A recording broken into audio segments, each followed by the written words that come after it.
你有冇諗過一個問題？點解呢個世上最溫柔嘅人，往往過得最辛苦？佢哋從來唔虧欠任何人，遇事總係先替人哋着想，食咗暗虧都唔出聲，甚至夜深人靜陣仲為咗別人嘅困境輾轉難眠。佢哋比邊個都勤懇，天未光就起身，越上樹梢先至唞。可惜忙咗大半世，手上嘅錢就好似揸唔實嘅沙，嚟完又散，散完又空。而你再去睇另一種人，滿口承諾冇一句兌現，踩住人哋嘅膊頭向上爬，偏偏順風順水，日子過得風生水起。呢幅畫面擺喺眼前，任邊個都想擰高頭問一句：呢個天地之間，到底仲有冇公道可言？其實呢個困惑，釋迦牟尼喺2000幾年前就已經拆解得清清楚楚。大寶積經入面講：眾生隨業受生，隨業果報。意思係你降生喺咩嘢門庭，一路遭逢咩嘢際遇，個袋度裝到幾多銀兩，膊頭要孭幾多奉箱，呢一切都唔係天意隨手掟出嘅骰仔，而係一本早就寫好嘅賬簿喺度逐頁翻開。虛雲老和尚亦都話過，因果兩個字係一切眾生都走唔甩嘅鐵律，善因列善果，惡因列惡果，絲毫唔會有偏差。既然因果最為公正，啲本分善良嘅人究竟差喺邊度？佢哋明明乜嘢胚事都冇做過，點解日子都係過得緊出出？要理解呢件事，就唔能夠只係睇實眼前呢幾十年。佛法講貧富，從來唔係攞今生嘅勤勞嚟衡量，而係將過去、現在、未來三世嘅賬目攤開嚟一齊核算。你今生個袋度有幾多糧？啲係前世嘅存款喺度支撐，你今生種落嘅每一粒善種，啲係來世嘅收成正在生根。我哋大多數人嘅目光只係落喺中間呢一段，卻忘咗生命係一條貫穿三世嘅長河。今日我唔想用句善有善報嚟敷衍你，眾安慰太單薄。我想帶你真正睇清楚，啲心地柔軟卻一生清寒嘅人，佢哋身上到底孭住咩嘢重量？啲投機取巧卻腰纏萬貫嘅人，佢哋手度到底喺度揮霍緊咩嘢本錢？以及當你將三世嘅賬拆合埋嚟睇嘅時候，個你以為最食底嘅人，身後其實收埋咗一片你無法想象嘅遼闊福田。聽埋今日呢啲，願你能夠真正通透，亦都請你喺心入面默念咁樣一句話：安住當下，靜待花開。唔使羨慕人哋嘅錦衣玉食，唔使哀嘆此刻嘅粗茶淡飯。你應得嘅一粒都唔會少。先講一個我聽嚟嘅真事，有個人叫老鎮，係個木匠，3代人傳落嚟嘅手藝，專做房梁、門窗、桌椅板凳。個年代木匠係實打實嘅體力活，每日雞啼頭片就要起身，孭住刨仔鋸仔行幾里山路，去到大老細度，由朝刨到晚，一日落嚟10隻手指全部係裂口，膊頭嘅繭厚到好似老樹皮。老鎮14歲跟住阿爺入行，一浸就浸咗40幾年。40幾年入面，經佢手做出嚟嘅家私，怕且可以擺滿半條街。呢個人冇乜屎忽鬼，個腦都唔算特別靈光，但10里八鄉嘅人都認一個你。揾老鎮做嘢踏實，你要一丈八仙台，佢同你將邊角打磨到光滑如玉，驚住細路仔碰親撞親，從來唔會收多一分錢。工錢一時俾唔到，佢擺手話唔急，幾時蟲動了再講。有一年冬天，村頭個寡婦屋企條橫梁俾雪壓冧咗半邊，睇住娘仔3個要露宿寒風入面，老鎮二話冇講，孭住架生就去咗，足足忙咗3日，硬係將間屋撐反起。走嘅時候仲將自家劈好嘅柴火搬咗一紮過去，乜嘢都冇留低，只係留低一句燒住先。凍啊，就係咁樣一個人。但老陳成世人都冇蟲凍過，唔係開唔到飯，但就係中褲袋永遠只得啱啱夠用嘅錢。細路讀書嘅費用年年發愁，逢年過節飯台上面亦都係得碗肉多啲。老婆間中吟沉幾句，佢就笑笑口話：有啖熱飯食就算唔錯咯，知足。講呢句話時，佢眼度冇怨氣，亦都冇唔甘心，就係一種好心嘅平靜，好似一潭冇漣漪嘅水。你望入去睇唔到底，但你知道底下係乾淨嘅。村入面有人背後議論，話老鎮就係勞碌命，手藝再好都賺唔到錢。呢種人天生冇財運。越話傳到佢耳仔度，佢都只係笑笑。第2日照樣天未光就出門，鋸仔刨仔嘅聲又響起嚟，同老陳形成鮮明對照嘅係同村一個叫劉四嘅人。劉四呢個人由細就精靈到咩程度呢？7、8歲就識得攞屋企啲雞蛋去換人哋嘅糖，再將啲糖加價賣俾其他細路，一來一回就賺咗差價。大個咗之後就仲賴害，乜嘢嚟剪塊就做乜嘢，乜嘢路掃嘢就走乜嘢，個腦轉得好快，嘴皮更加利落，可以將死嘅講成生嘅。有一年，鎮上面有片荒地要開發，本來係幾戶老住戶夾份準備起樓嘅，手續都就嚟辦妥。劉四唔知喺邊度打聽到消息，上下活動咗一輪，硬係將塊地截咗過嚟，轉手倒肉俾外地嘅發展商，一筆就賺咗幾戶人家幾年都賺唔到嘅數目。幾戶人家入面有一戶就係老陳嘅親戚。老陳知道呢件事之後冇去嘈，冇去鬧，只係幾日沉靜咗好多，鋸木嘅動作慢咗落嚟，刨花跌喺地下，佢都唔急住掃。過咗幾日又回復返原狀，該接禪，該幫手，好似乜都冇發生過咁。劉四攞住筆剪越做越大，開咗餐館又開咗建材鋪，後尾仲搞起運輸，出入都帶住排場，請客食飯一圍圍咁擺。鎮上嘅人見到都要恭恭敬敬叫一聲劉老闆。排時有人感慨，你睇劉四冇乜正經本事，就係個腦轉得快就可以發財。老鎮咁老實咁肯做，反而窮咗成世，呢個老天爺怕且係盲咗眼。呢種說話後生陣我都覺得有道理，但後尾年歲一長，我先至發現事情原唔係表面睇到嘅咁樣。老鎮62歲年，屋企正值最難嘅時候，2個仔啱啱成家，上有老下有小，經濟壓力好似座山咁壓住，但偏偏就喺年一件唔起眼嘅小事，靜靜雞撬動咗成個家嘅走向。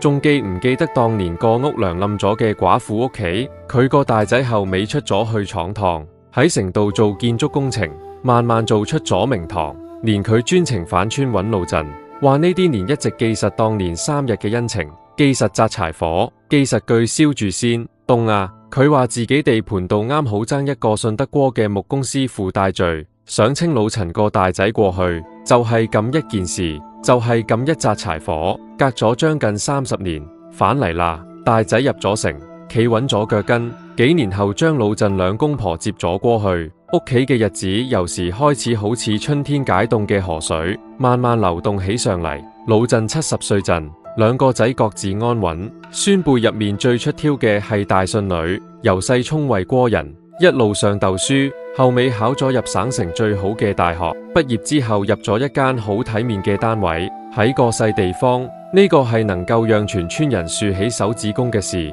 成個家就係咁一步一步，由中緊卒卒嘅日子行咗出嚟，行得唔急唔躁，但每一步都實實在在。我後尾有機會見過老鎮一面，陣時佢已經滿頭銀髮，背脊微微彎住，但精神好好，眼度有光。佢坐喺仔屋企嘅陽台上面曬太陽，望住樓下跑來跑去嘅順鼻，笑得好慢好淡，但中笑入面有一種嘢係後生仔模仿唔到嘅安然。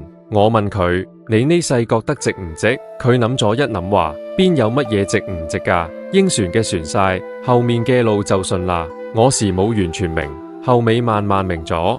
再講劉四風光咗差唔多15年，但呢15年入面有一條刺一直插喺佢心口，就係佢個仔。個仔由細睇住老豆套做派長大，學足10成10，但比劉四更狼更敢搏。後尾自己出去單幹，做咗一單佢以為萬無一失嘅大生意，結果爆咗煲，撐落嘅債好似雪崩咁，將劉四呢啲年賺嘅家底幾乎全部冚埋落去。呢個都未算完，劉四自己50歲之後，身體就開始出毛病，3日唔埋2日就要走去醫院，啲錢好似流水咁向外倒。到咗晚年，劉四住嘅地方遠遠唔及老鎮個仔俾佢安排間房咁光猛，身邊亦冇幾多個真心嚟探佢嘅人。當年班圍住佢團團轉嘅酒肉朋友，散到比秋天啲葉仲乾淨。聽聞佢後尾經常一個人坐喺門口發空斗，亦都唔講嘢，眼神空空洞洞，好似喺度望緊啲好遠嘅嘢，又好似乜都冇望見。2個人嘅故事擺喺一齊，我唔係要同你講一個簡禪嘅好人好報，惡人惡報嘅童話，總說話聽得太多啦，聽陣時點頭，另轉身就唔記得。我想帶你向更深嘅地方行多一步。老陣漫長嘅清貧歲月，根源喺邊度？佢嘅窮背後到底壓住啲乜嘢？點解偏偏要挨到60幾歲先至開始轉彎？而佢個大孫女又憑乜嘢可以行出一條完全唔同嘅路？呢度邊有一套極少俾人講透嘅法則？而呢套法則就係我哋今日真正要觸碰嘅核心。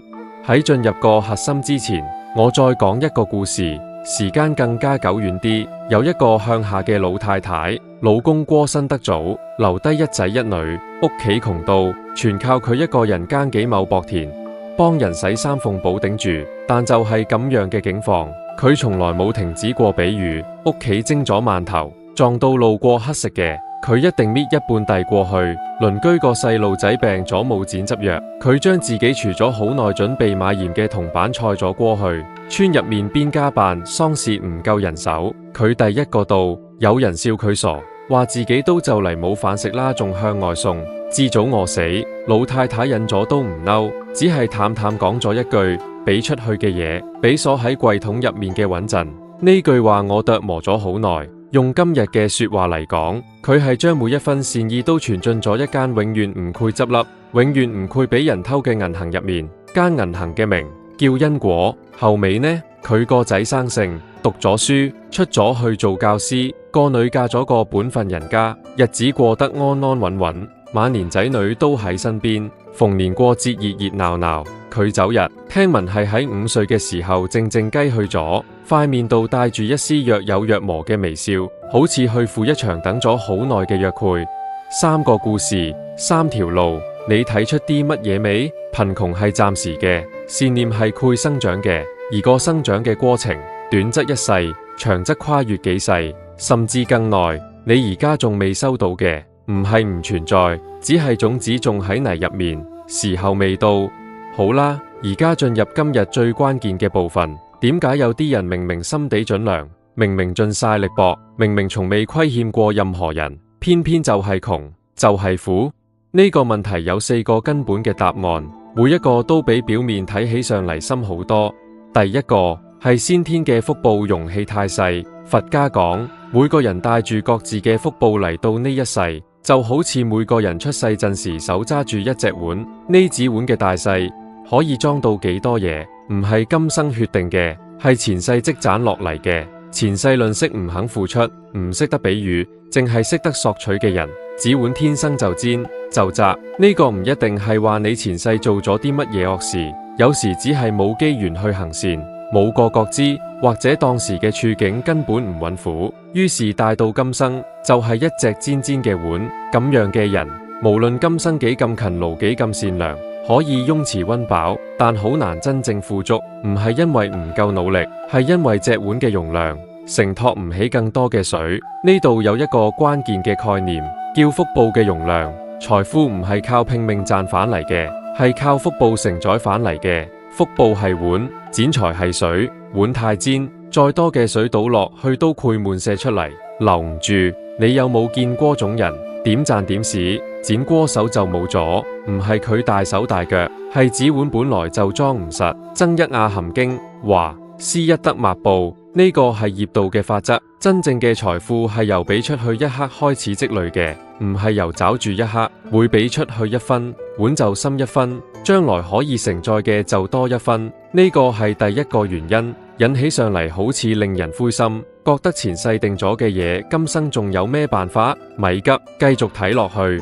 第二個原因更加隱蔽，亦更加出人意表，係內心深處啲睇唔見嘅暗鎖。好多人都老實善良，但心底有啲極其細微嘅念頭，自己根本察覺得唔到。但喺業力嘅層面，呢啲念頭會形成真實嘅屏障。呢種暗鎖係點樣嘅樣？譬如長期覺得自己唔配擁有好嘢，我邊有個命啊？是但過啦。呢句說話好多老實人講得特別順口，但喺因果嘅運作入面，呢個就係一道自我關閉嘅閘門。你話俾呢個世界知你唔配，世界就真係繞過你。譬如遇到機會嘅時候，本能咁縮沙，明明伸手就可以掂到，偏偏喺最後一刻縮翻去，心諗算啦，萬一唔得呢種畏懼本質上係對自己嘅唔信任，亦係過去世業力留低嘅一種慣性。再譬如習慣性咁咪聲嘆氣，覺得自己就係呢個命。呢種消極嘅信念會不斷加固已有嘅困局，令條舊路越行越窄。仲有一種係過於柔軟，對所有嘅人都好，唔識得拒絕，唔會守住自己嘅邊界，結果身邊慢慢聚埋咗一啲淨係識索取唔識回饋嘅人。你嘅精力同氣運俾人一啲啲抽走，自己仲懵成成，以為喺度行善。呢啲細微嘅心念喺佛學入面統稱為心識嘅障礙，佢會切斷你同好機緣之間條線。機會明明就喺眼前，你偏偏睇唔見，睇見咗亦都邁唔開腳步，邁開咗腳步都會喺最關鍵嘅地方俾心入面倒模型嘅牆絆住。呢個唔係你笨，係業障喺暗中運作，而破除佢嘅方式唔係逼自己變得精明變得算計，而係由內心深處一念一念淡清洗啲我唔配我唔得嘅自我設限，等個心慢慢變得開闊，變得相信自己值得被善待。第三個原因係家族共同嘅業力，一個家族嘅氣運係幾代人嘅心性、行為、言語、念頭長年累月沉澱而成嘅集體能量場。呢個能量場係真實嘅，係有份量嘅。如果一個家族幾代人都吝嗇刻薄、損人利己，從來唔行善，呢啲日積月累會喺無形中消耗成個家族嘅福報，成個氣場係收縮嘅、凝滯嘅，財氣入唔到嚟，或者嚟到都留唔住。身處喺咁樣嘅家族入面，就算你個人心性再好，善念再多，短期內確實好難獨自跳出個格局。唔係冇辦法，而係呢個扭轉需要時間，需要持續不斷嘅善行，一啲一啲咁改變成個家族氣場嘅流向。呢個過程短則一代人，長則2代3代。反轉頭睇老陳嘅故事，佢一個人嘅善行，用咗大半生嘅時間，先至慢慢令成個家嘅氣運開始重動。而呢個重動最明顯嘅果實，唔係落喺佢自己身上，係落喺佢嘅信婢身上，落喺下一代人身上。呢個唔係偶然，呢個係有跡可尋嘅。第四個原因，亦係好多老實人最直接嘅處境，叫做還債之身。前世虧欠嘅唔禪只係金錢，仲有人情、恩義、心力，甚至係某啲冇善待過嘅生命。今世嚟到呢度，呢啲賬目係要清船嘅。清船嘅方式就係你賺返嚟嘅錢莫名其妙淡流出街，病咗、意外、救急，或者係不得不為別人承擔。總之就係留唔住。仲有一種係你發現自己總會俾某啲特定嘅人牽絆住，行唔開，放唔低，個係業力嘅牽引。前世嘅緣今世要了結，了結咗先至能夠真正輕裝上路。船債從來唔係壞事，船晒就清晒，往後就係真正屬於自己嘅乾淨嘅路。真正可怕嘅係欠住唔船，拖到下一世越滾越重，個先至係真正嘅麻煩。呢4個原因疊埋一齊，你有冇感覺到啲窮苦一世嘅老實人，佢哋孭住嘅衝嚟唔係簡單嘅命唔好3個字，而係一段極其複雜嘅因果賬目，有前世欠落嘅，有今世要償還嘅，有家族共同承擔嘅，仲有自己內心深處層細微嘅障礙要一啲啲清除。呢個係一份好重嘅功課，唔係乜嘢人都有資格嚟做嘅。好啦，咁仲有一個更大嘅問題，啲奸詐嘅人憑乜嘢輕輕鬆鬆就可以發財？呢個問題亦都係好多冇接觸過佛法嘅人最難吞落啖氣。其實道理並唔複雜，我打個比喻，你有冇見過種人早上留低咗一大筆遺產，佢自己一分錢都唔賺，日日揮金如土，食最貴嘅着最好嘅，旁人睇住都覺得佢闊佬。但你仔細諗，啲錢係邊度嚟㗎？係前人賺落嘅，係之前一啲一啲積落嚟㗎。佢唔係喺度賺，佢係喺度使晒咗呢，就乜都冇晒。奸詐之人今世嘅風光，本質上就係呢個道理。佛學入面有一個詞叫宿福，就係前世積累落嚟嘅福報。有啲人前世行善積德，積賺咗非常厚實嘅福報底子，帶到今世，令佢哋起點高，財運順，做乜都比人容易。但人嘅心性會變。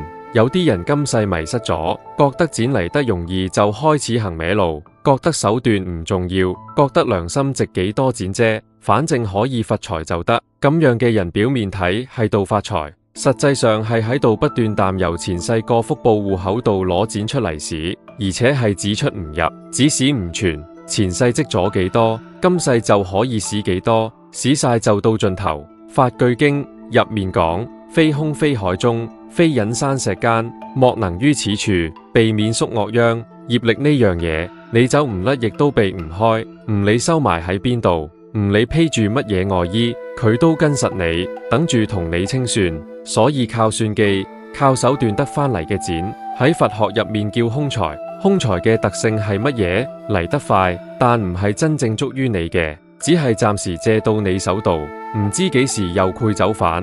而空財到嚟嘅時候，好多時係帶住一啲肉眼睇唔見嘅代價一齊打包送過嚟，或者係身體。你睇啲靠唔乾淨手段起家嘅人，中年之後十有八九開始俾各種病痛纏住，醫院變咗常客，或者係家庭兄弟反目、夫妻離心、仔女失控，或者係仔女空財堆起嚟嘅家庭，仔女好多時都守唔住份家業，甚至會以各種方式將父輩嘅積蓄揮霍殆盡。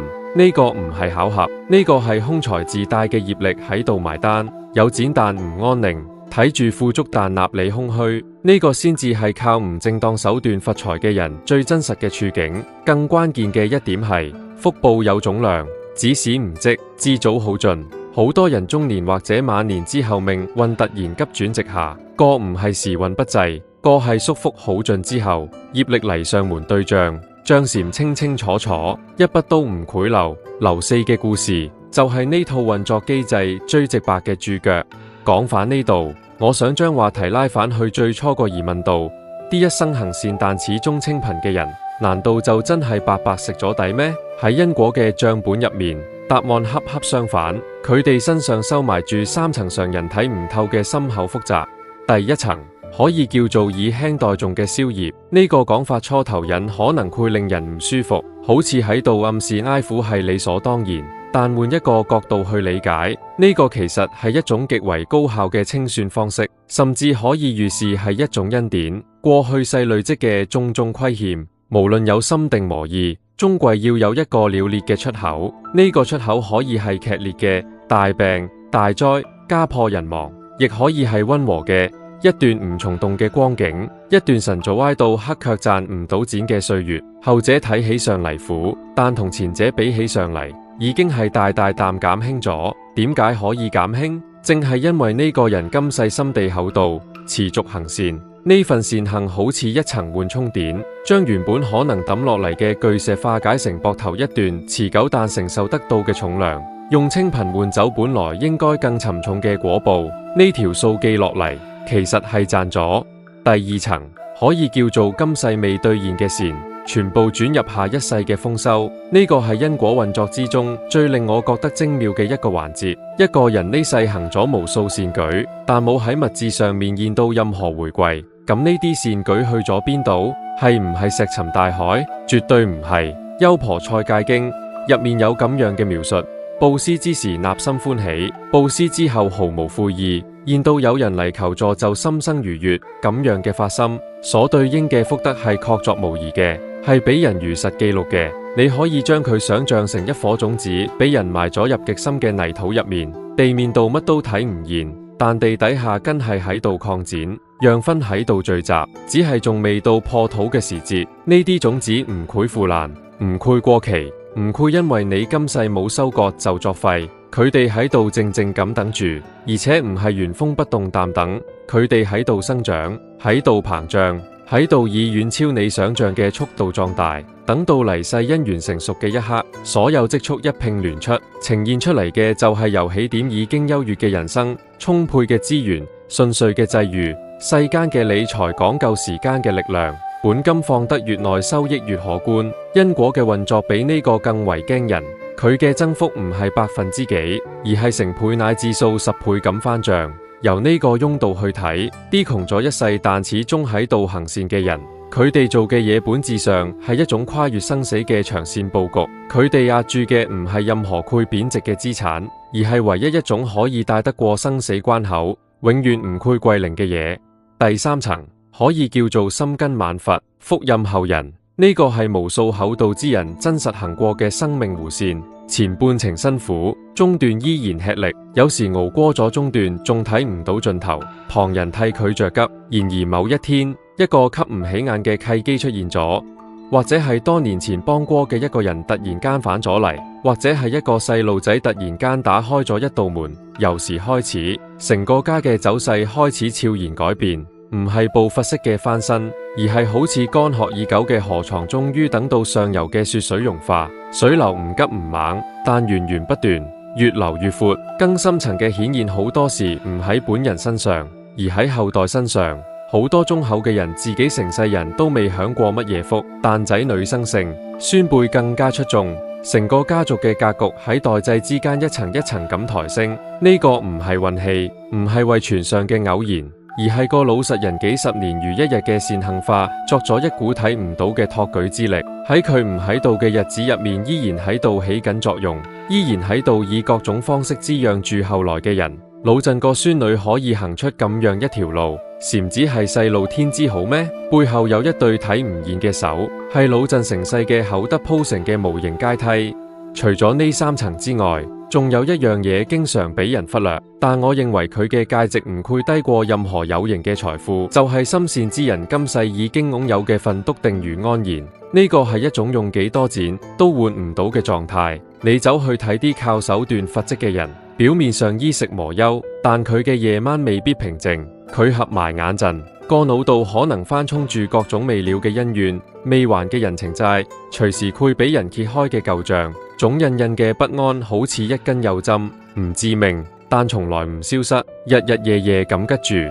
而個心善嘅窮人呢，佢瞓低就可以瞓着，醒返唔使回避任何人嘅目光，同邊個講嘢都坦坦蕩蕩，行到邊度個心都係光猛嘅。呢種狀態喺佛法入面本身就係極深嘅修行果報。心經入面講心無掛礙，無掛礙故，無有恐怖。幾多修行人苦參數10年想要抵達嘅境界，呢啲心善嘅普通人卻滾然天成咁活喺其中，自己甚至都唔曾察覺呢個有幾珍貴。六祖壇經話：若真修道人，不現世間過，唔係視而不見，係心地澄澈到啲紛擾根本搞佢唔喐，啲唔公平拉佢唔走，佢企喺風浪入面，內心卻好似無縫嘅湖面。呢份定力，呢份清靜，本身就係旁人求之不得嘅大福報。所以將呢啲層層疊疊嘅因果睇透之後，你會發現一個事實：啲心善卻清貧嘅人，從來唔係命運嘅棄人。佢哋擁有嘅福報比大多數人都深厚，只不過份福報冇用此刻銀行卡上面嘅數字嚟呈現，而係以一種更綿長、更不可撼動嘅形態鋪設喺佢哋睇唔見嘅前方，以及佢哋身後啲將要行好遠嘅人嘅腳下。最後再講多幾句，成個因果嘅運作，歸根究底翻去兩個最核心嘅嘢，一個係心念，一個係業力。心念決定方向，決定將來嘅走勢，決定你正喺度為緊自己播種咩嘢種子。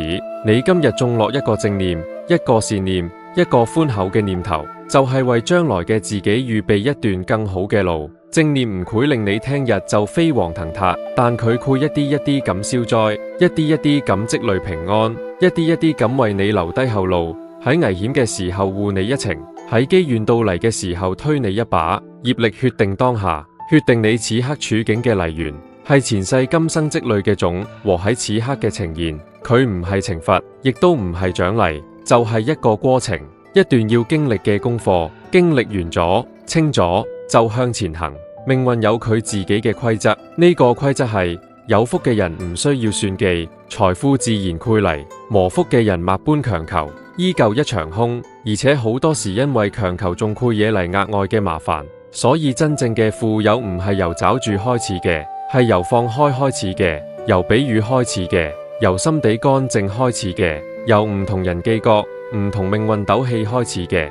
窮而心善，係喺最深處做最穩固嘅建設；富而行惡，係喺最光鮮嘅外表下一啲一啲咁挖空自己嘅根基。呢個世間所有睇起上嚟唔公平嘅嘢，你將目光拉長，拉到3世甚至更長嘅時間軸入面去睇，你會發現佢分毫不差，絕對公平。我最後留低一個問題俾你，如果今日嘅你正喺度經歷一段清貧嘅歲月，或者一段你覺得付出好多回報好少嘅日子，你可唔可以用今日聽到嘅呢啲嘢往深處諗一諗，你此刻所承擔嘅到底係乜嘢？你此刻所積累嘅又會係乜嘢？呢個問題值得你靜落嚟好好諗一諗。如果今日嘅內容觸動咗你心入面某條弦，請將佢分享俾你身邊個心事努力但暫時仲未得到命運眷顧嘅人，等佢知道佢唔係喺度食底，佢係喺度積累，積累嘅係比任何人都更踏實、更長遠嘅嘢。安住當下，靜待花開，你應得嘅一粒都唔會少。感悟佛法智慧，點亮心燈，歡迎訂閱我哋，與智慧同行。我哋下期再見。